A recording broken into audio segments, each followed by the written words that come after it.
Welcome to the fourth installment of the new SCI-Arc Cinema Series, a series of screenings of films relating to architecture, technology, and visual culture that are free, as you all know, and open to the public, and it's the first Tuesday of every month, other than the ones that have holidays and stuff.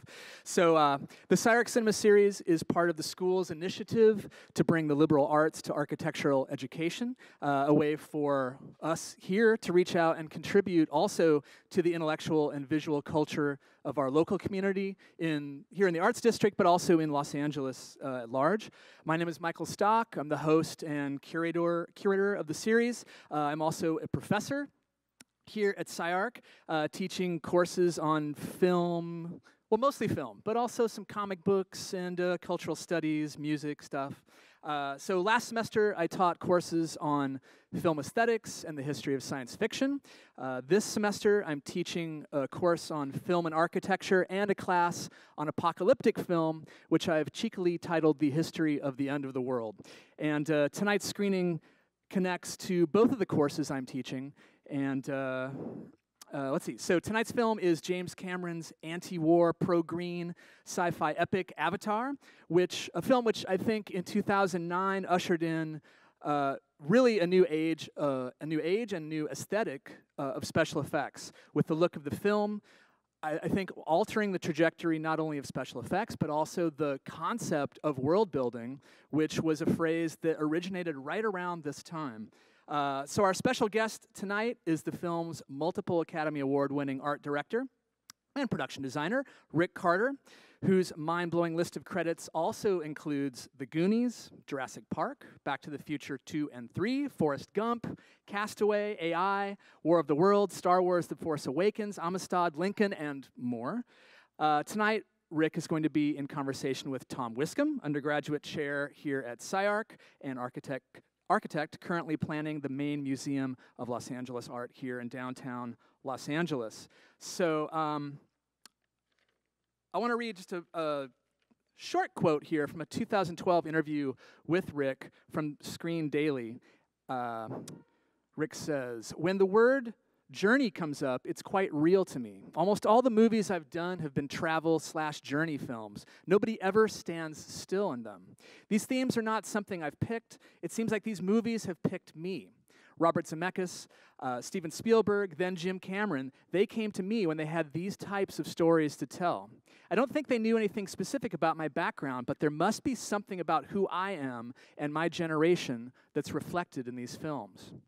So before we start the conversation here, Rick actually brought a clip from a documentary that was made about Avatar that's sort of gonna set up the whole conversation. It wasn't until we brought in Rick Carter and Rob Stromberg that the world of Pandora really came to life. I think that what's unique and special about Avatar is that it's an experience. The part of the job that matters to me is what's it about? The big questions of why, not just how are you going to do it, which of course you have to do, but you have to come up with the whys because those are what motivate you to actually inspire this army of people. And he worked collaboratively with Rob Stromberg, and Rob and Rick shared the responsibility ultimately of designing the world. Rob's coming at it from the visual effects design standpoint.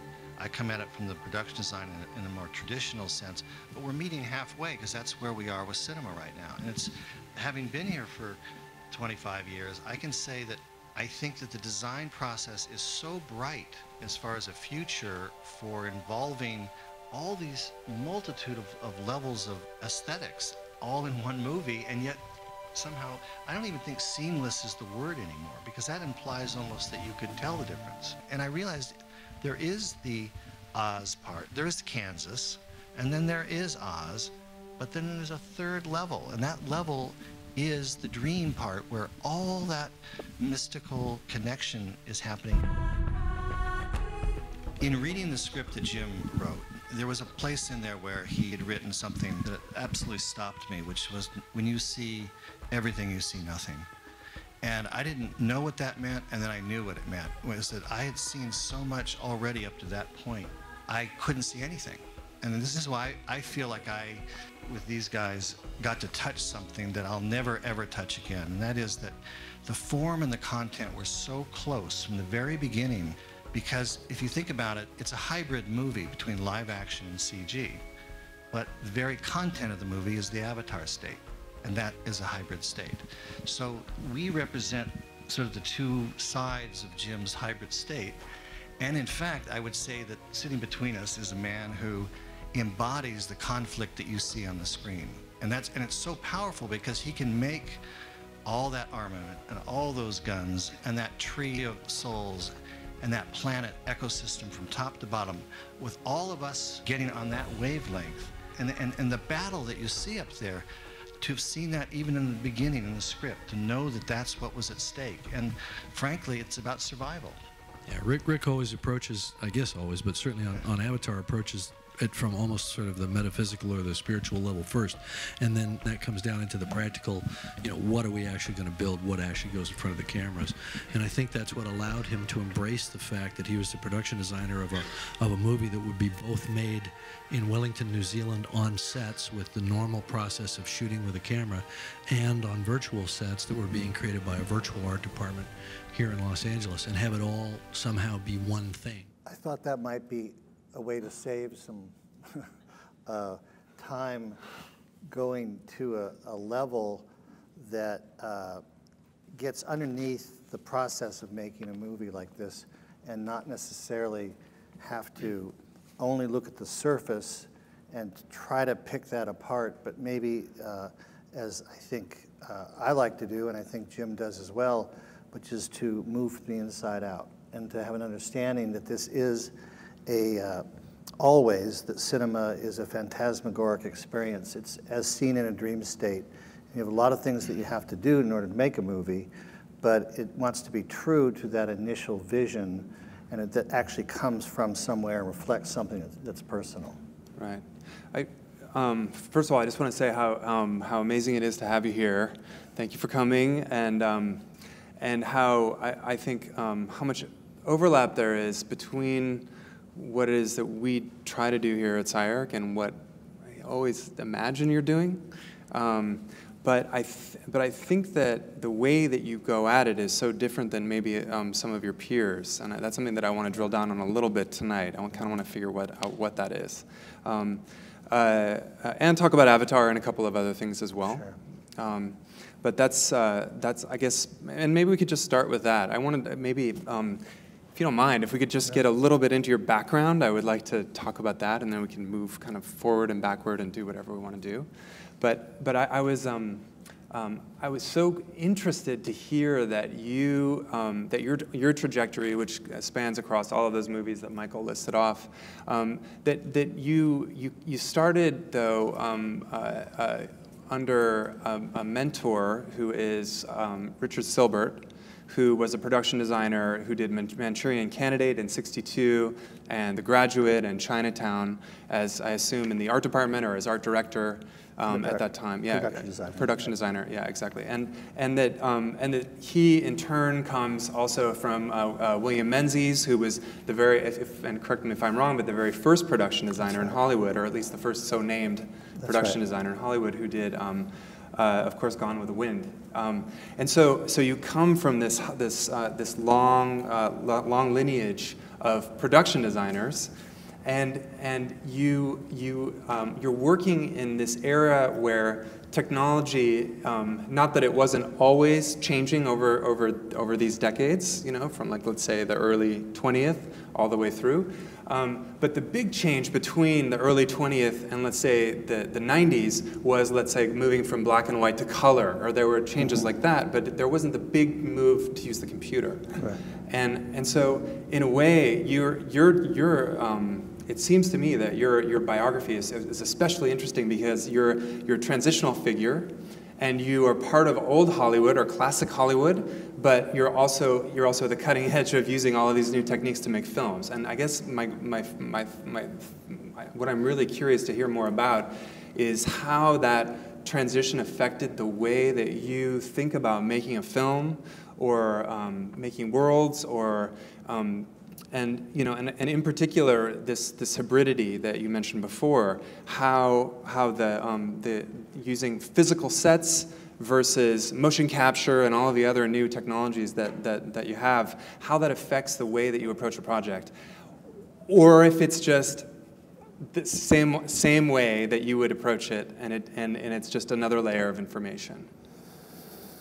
Well, if you're from the generation that I'm from, which was to grow up in the late 1960s and have your mind blown in the sense that the givens that you thought you had as an equation that you were growing up with, givens like in a geometry problem, where you think you know A equals 2, B equals 3, and then you can do an equation based on those givens. But those all seem to, in a sense, be blown apart by the social unrest of the times. So something about that and going through that type of time, plus probably my own temperament and also going out into the world as a traveler the way that was told before, allowed me to begin to see that that journey motif was the one that I could hold on to. That allowed me to then come into places that I did not understand and then rely on my own actual impressions of them rather than a preconceived idea going in as to what that place should be for me. So when I got into production designing, actually I got into it because it was art direction. It had the word art in it. My father knew Richard Silbert. I asked my father what an art director did. I thought it was literally just put paintings on the walls in certain positions. And he was very much a man who actually reminded me of what I'd read about Marcel Duchamp, in the sense that he understood there was a conceptual side to what he was doing. His mentor directly had been William Cameron Menzies, who was the first production designer who got that credit on Gone with the Wind, because he did so much of the work. Directors came and went, but he was the sort of mainstay of that production, along with Selznick. So Dick's generation took what he learned from Cameron Menzies, which was how to hold the center of the production sort of aesthetically, that was all backlot sets or on stage sets. Then Dick's generation took it out into the world where you had locations like in Chinatown, but you also built sets, and there was a kind of a hybridness to that transition. Early in my career, he said, well, I think it looks like you're going into the digital realm, because he could see that's what was coming up. And for me, the weakness that I had was I was not formally trained as an architect, an interior designer, nor was I a particularly good sketch artist when it came to backgrounds. I was a painter and I could do people and faces, but I have a far-sighted eye and a near-sighted eye that don't look at the same thing in the same way. So there's that split again. But it would be something, and I would relate this to, I'm sure, some of you who feel you have a deficit compared to what you think other people have. So Richard Silbert would say things like, kid, you know, and this, like, let's just say he was saying this as architecture. He's going, kid, you know, production design, if that was music, I can write the music, I can play all the instruments, I can conduct the orchestra, and I can even sell it out on Tin Pan Alley. Yeah. You know, and I'm a guy with long hair kind of going, wow, I'll never do any of that. There's a generational gap there. So I had hair about like yours, and I just sort of said, you know, I'm going to have to figure out how to do what then was called an air guitarist. I mean, just make it look like you're doing it.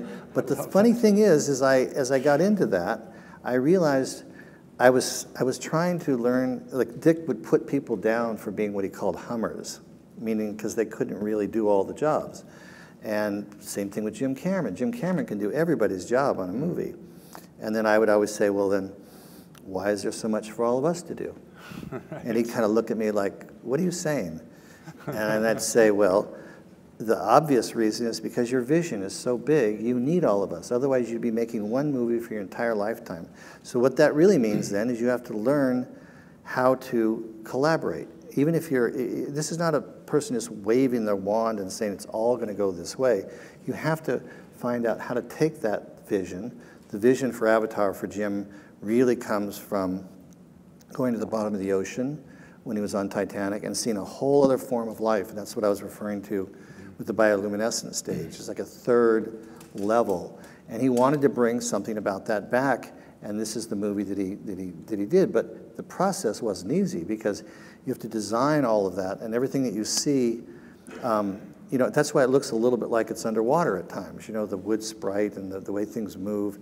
It's because it's reflecting something deep, but he needs the collaborative experience. So he needs people to get on that wavelength. And I happen to be someone who understands something about really listening to people and try to understand the metaphors they're talking about, try to understand that wavelength, and then how can I then be the medium for that goes out so other people can understand, whether it's a visual that I'm describing or a process, whatever it is to make everybody better at their jobs than they would be otherwise.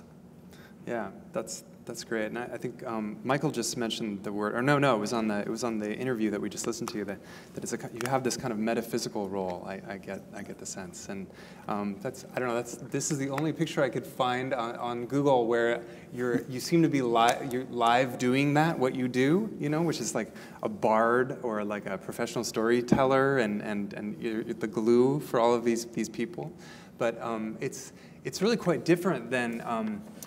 We had a few weeks ago in December, we had Sid Mead come here and show some of his work, and it's, you know, he's not technically a production designer. He's like a concept artist and illustrator, but it was so different. It's so different the way that you operate in terms of kind of you know, opening your arms wide and telling the story in such a way that everyone can get on board with it. And getting everyone inspired, I think well, this is how you right. operate, versus saying like, this is my vision and take it or leave it. And I think that comes down to what is vision. Obviously, Sid Mead or Ralph McQuarrie, these are visionaries and great artists. But vision is an interesting thing because, it's not a thing actually, it's a process, I think, that you can feel it when it comes on, when you're starting to feel a vision, even before you have an image that goes with it. That's why the wonderful pursuit of drawing or creating is the realization of that. Alex McDowell would say that design is the realization of vision. And what I enjoy is just taking that one step back from when it's realized and realizing that there's something that a lot of people have to do in order to get on the wavelength to create anything, whether it's a big project that's a building or a city, or if it's an elaborate movie, maybe even a simple movie. But the basic idea is don't get hung up on vision. It's not like the first George Bush saying, you know, it's the vision thing. So that means that now there's nothing wrong with that. I mean, the blessed people like Sid Mead and Ralph McQuarrie and these wonderful artists who can do something specific, you look at it and say, okay, that's it, just do it.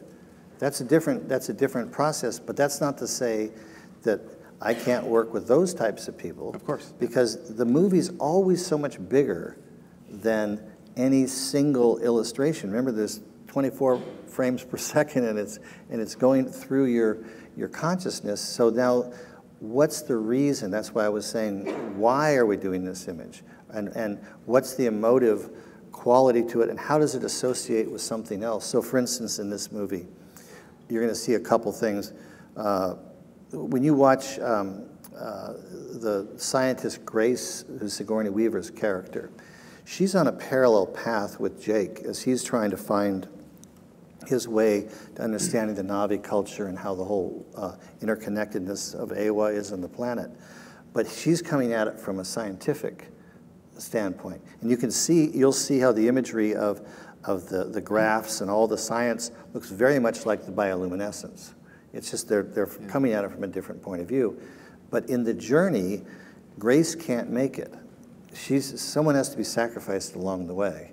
And so that's why it's Jake's story ultimately to go all the way into this other stage of existence that's beyond his human stage. The scientific part, that was Jim's portrait, is saying the science can get you almost there, and then you have to have a leap of faith. And then you can see. And the scene is very much this level that I've just been talking about, which is it's not seen like literally. That's why I referred to that line of when you see everything, you see nothing. Like, well, you know, what the hell does that mean? But you know, when you see so much that you can't discern it, then you can fight that, or sometimes you can give over to it, or you can actually look at it as what Bob Zemeckis would call a whiteout. So now what that means is you can either be threatened by the fact that you have a blank piece of paper in front of you, a blank computer screen, anything that's blank. And then if you can see it as white, what a gift, because of course white is all the colors. So now you just have, now you're into the Michelangelo motif, and you're actually thinking in terms of, well, wait, David's already in that block of marble. I just have to remove everything that's not there. Then that's how, then he created the slaves, those sculptures that lead right up to David if you go see them in Florence. You see his process. And sometimes the process that's not complete, that's not entirely refined, is the one that gives everybody something to work with. And I'm just riffing here, but you see it relates to art. And art direction.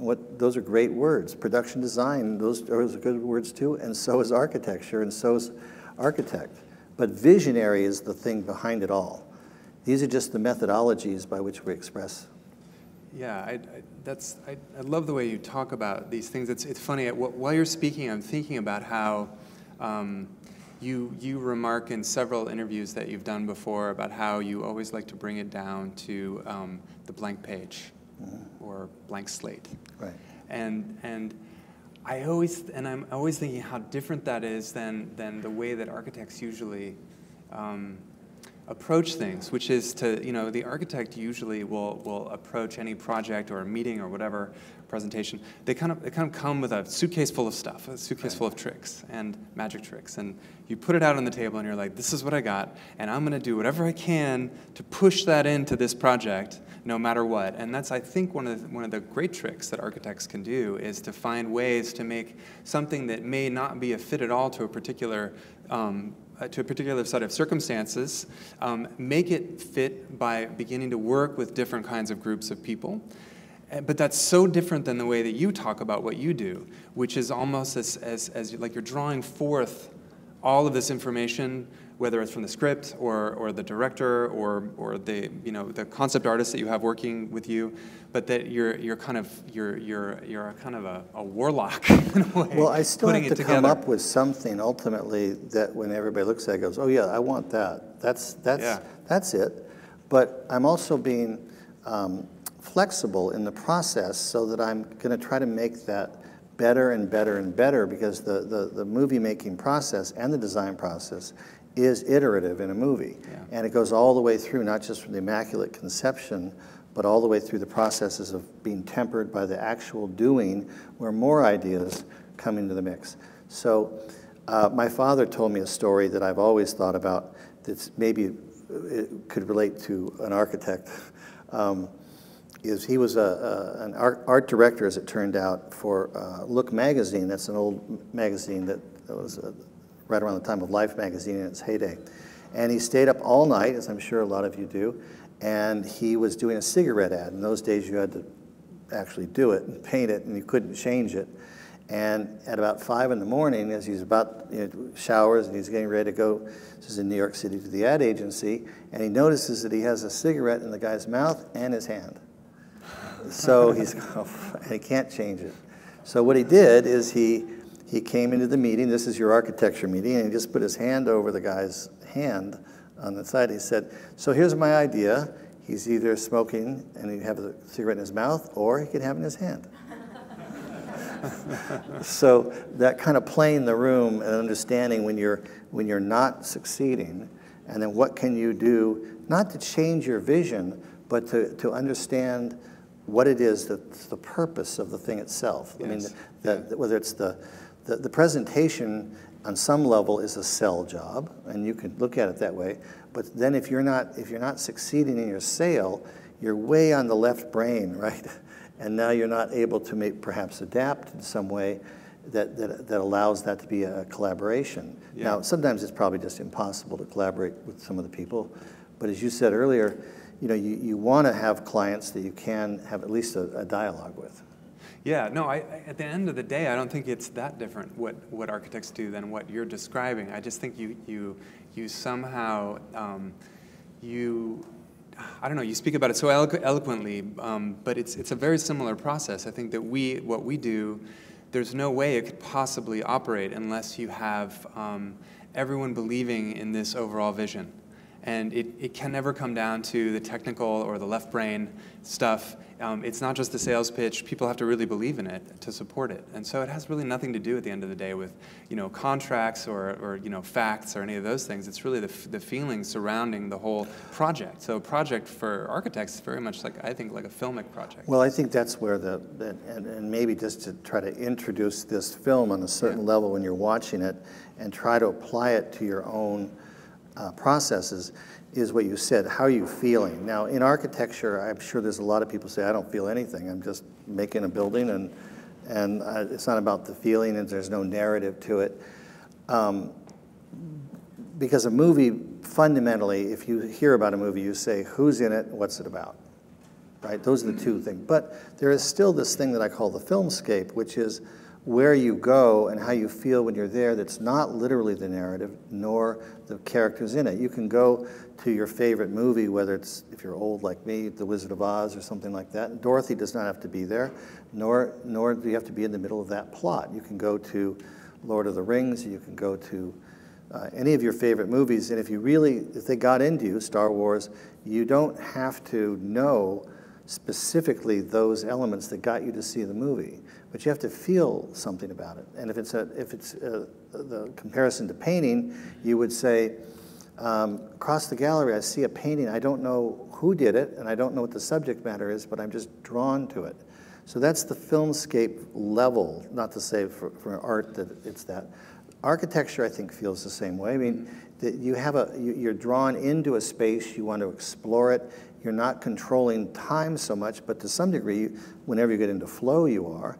So then people will want to know something about not what they're supposed to feel, but the fact that they are feeling anything, or at least maybe they're just not pissed off.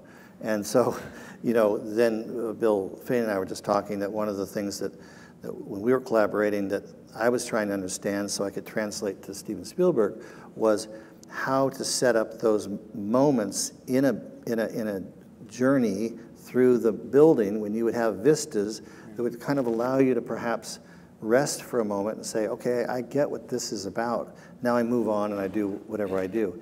So when you're watching the movie, obviously within 5 minutes you're either in the movie or not. If you're admiring it and you're outside of the movie, you're not enjoying it. But what I would say is just remember that real essence of what Jim was trying to do, which was to not only bring back a vision from being underneath the ocean and the fragileness of our ecology, and how that relates to this kind of warmongering, destructive side. But those two are very real hybrid things that we all have to, you can't say one side or the other is all that's ever going to be. It's like, and I've obviously experienced this with the Star Wars movies, the dark and the light. So when you're watching the back and forth and you realize that you're being sucked into, Pandora and all the 9-foot blue tribe people and everything, but then you come back and then suddenly you're with Jake and he's starting to get confused as to what's more real to him and what are your affinities at that point. Your empathy starts to be with something that's not even human. You follow his trajectory to the point where he goes from being a cripple, someone who cannot even walk, to someone who is actually a leader, in this other dimension, all the way to the point where, when Quaritch at the end, if you've seen the movie, I don't want to ruin it for you, but it says, how does it feel to be, to betray your own race and your own species? And so he's moving in a dream state into a whole other place this is the metaphoric representation of it. And that's why I bring it back to, it's a dream. And so why are you an architect? What are you doing? This is the thing that you want to constantly, when you can, reaffirm in yourself as to what you're doing, and not singularly, do it with your friends. Talk about it and try to come up with something that is the reason that you're here, why you're at SCI-Arc. Of all places, SCI-Arc is so giving in allowing you to truly dream. So I think that's the undercurrent in this.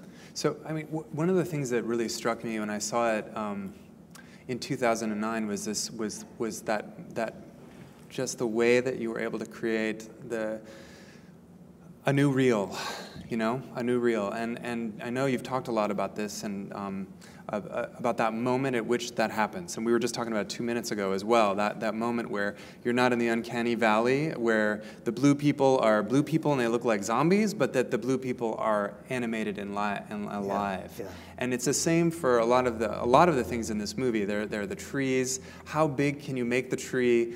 And how defamiliarized can you make the tree before it doesn't become believable? Or like there are other elements that I love as well, like the immense amount of detail in the creatures, which, I mean, this one is like, you can't quite decide, is it a trout, a rainbow trout, or is it a lizard, or is it a pterodactyl?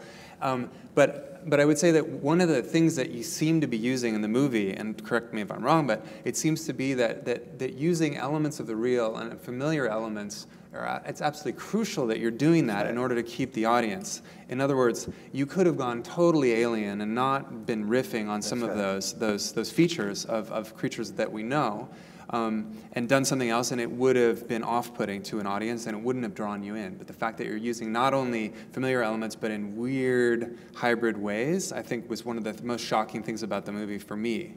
And that's a real testament, first and foremost, to Jim's vision, because he's very involved in the design of all of that part.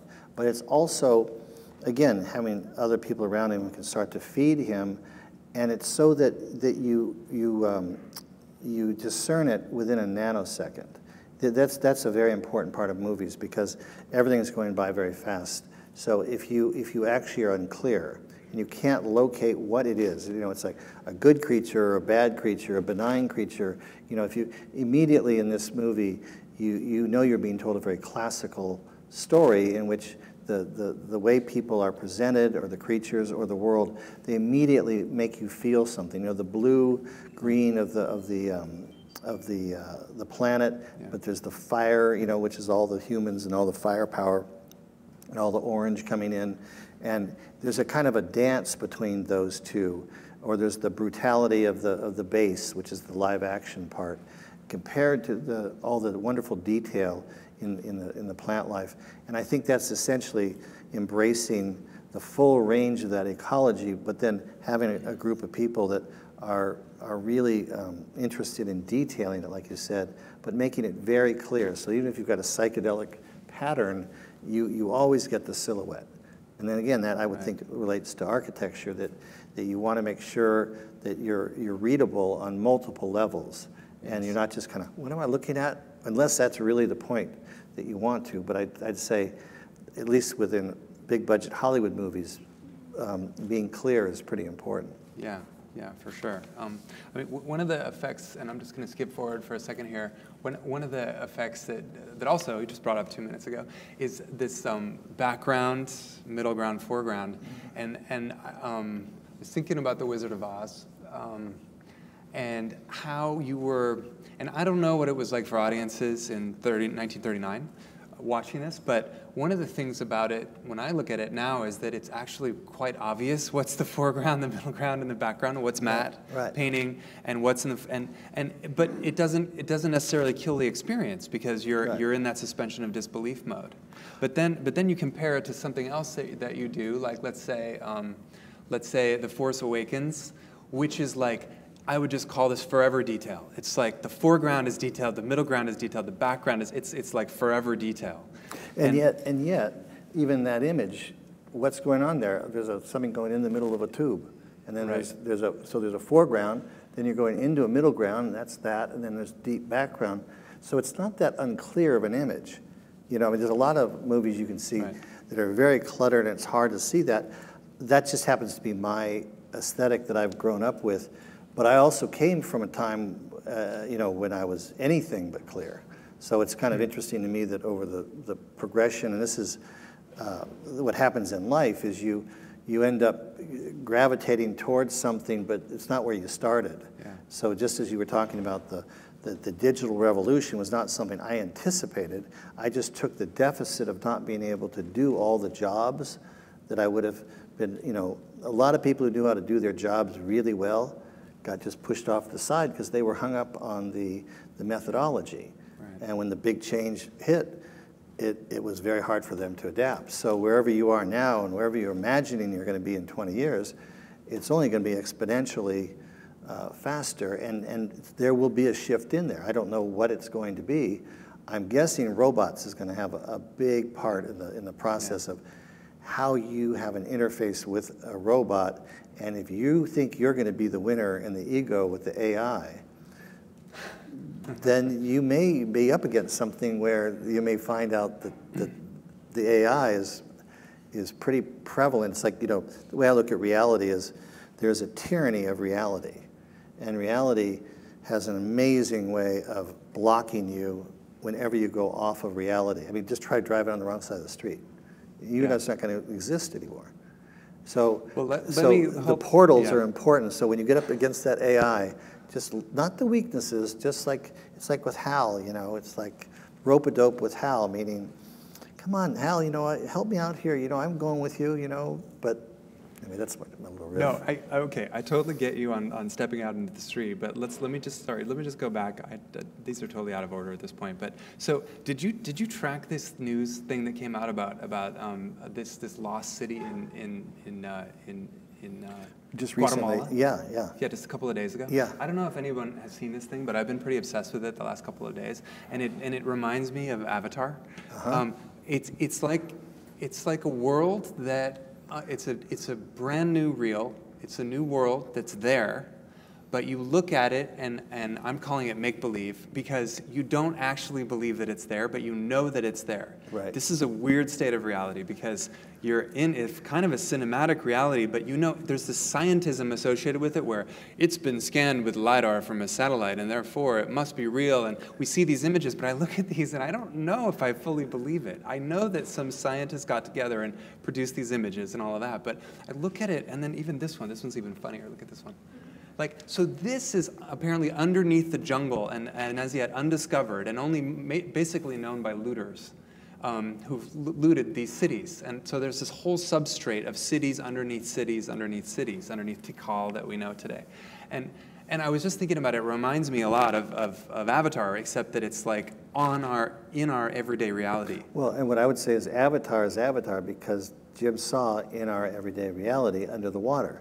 And when you see the sequels, you'll see him go even further with that.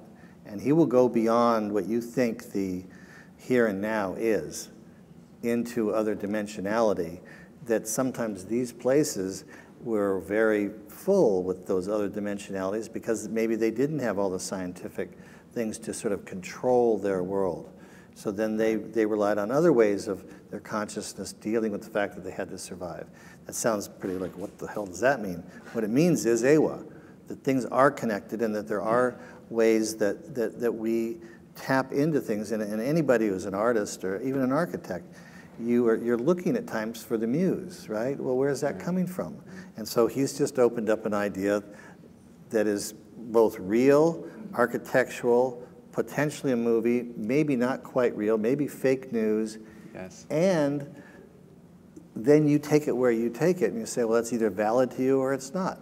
But maybe one person out of here walks and goes, I want to make a building that's a movie, or I want to make a movie that's a building, and where's that hybrid? Right. So when you start selling your projects and you show those, lame videos of your computer models, you're not paying attention to cinema. Because those are lame, by the way. They are. They are, because you don't have a 3-act structure, and you don't have a beginning, middle, and an end, and you don't have anything to follow through, and you think, oh, look, we're going to follow through, we're going to do this, now we just get hung up on all this form. I'm being really facetious here, because I admire them tremendously, but I think that's where the first entree point will be when you're actually presenting your building, and you realize, oh my God, and I have to do it through media. So now what you learn in your film classes and all of this might actually just have something that will resonate. And so I'm all for you having media classes to become even more literate as it relates to architecture. Because that's the way you have to present it to so many people before they're ever going to say yes, right? Yeah, totally. Okay. All right. Well, I didn't mean that in like an insulting way. No, they are lame. But I think you're the generation that doesn't have to be like, oh my God, I'm doing media. What is that about? Yes. No. We don't know how to do that. So okay. So I just want to go in like maybe one other subject, because we talked about it the other day as well. Let me see. You guys where is it? okay? This, Yeah. I don't want to. So, and I don't know if you want to talk about this, and if you don't want to, that's fine talk too. about anything. But like, okay, so I know that you are also kind of moving a little bit into architectural territory, and you're working with Renzo Piano over at AMPAS, which is the Academy of Motion Pictures and Sciences over at the May Company, which people know at Fairfax and Wilshire. The big concrete sphere and the May Company renovation. And when I was thinking about The Wizard of Oz, then it's funny, I was looking to see what you were actually working on there, because we talked about it the other day in my office. And then I realized you're doing the entire, you're basically, you're set designing the interior of Renzo's building. Yeah. If that's right.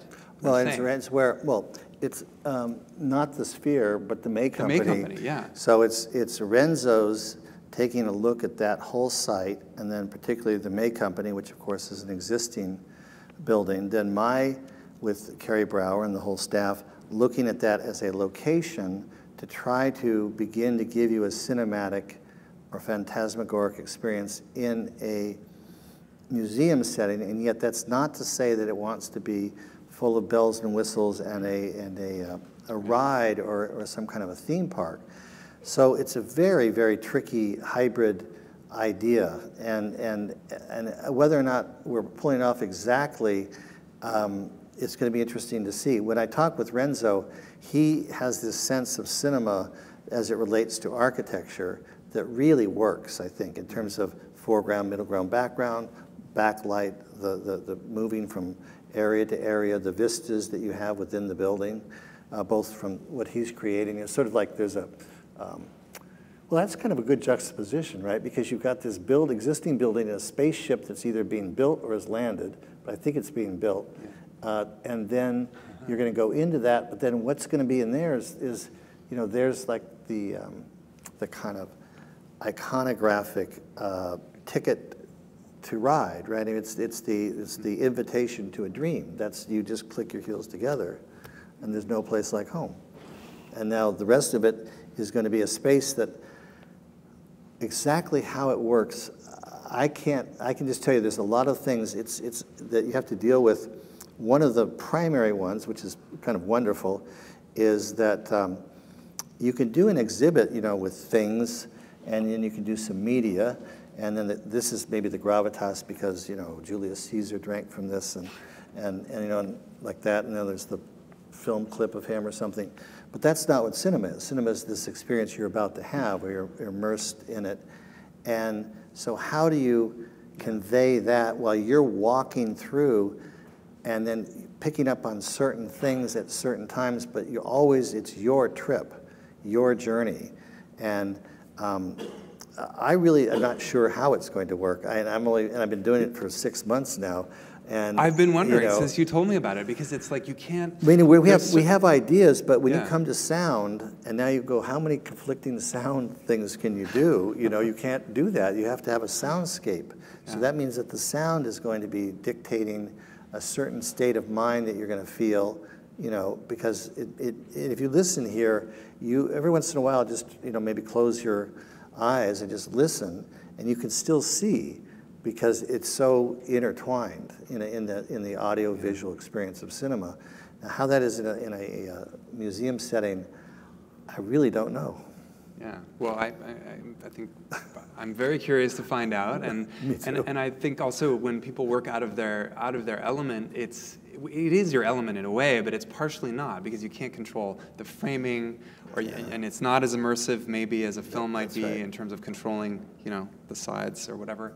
And there are a lot of other things that you can't control, but at the same time, you know, there are many architects who move over into production design and art direction who are also out of their element, and they do. And that's what I would just encourage you, is to see that the movie scape, the architectural scape, whatever you want to call it, the mindscape that you have in front of you as architects, it's just blending in a way that don't fall for the us and them. You're in one place and they're somewhere else. The collaborative nature, what you can learn from the other mediums that go into creating the whole overall, it just seems kind of irrefutable at this point that those two are coming together and going to be pretty magnificent. You know, and some of them will be really clashing, and some of them, there'll be some that someone will get a key to something and you go, why does that just seem like it was always there? Yeah, yeah, great. Okay, well, I think we'll call it there. We're going to roll right into the movie. We're not going to do questions now. Michael, is that right? That's right. That's what we're going to do. So Rick, thank you so much. I really enjoyed that, and I hope you could follow some of that. Yeah, of course. And it's great, really great having you around the school too. I have to say, like over the years, like you've been around and engaged the school in a lot of different ways, and it's been much appreciated. And great. And I love the way you think. Well, I like so thank SCI-Arc. you. Yeah. Yes. Okay. So thank you. Thank you.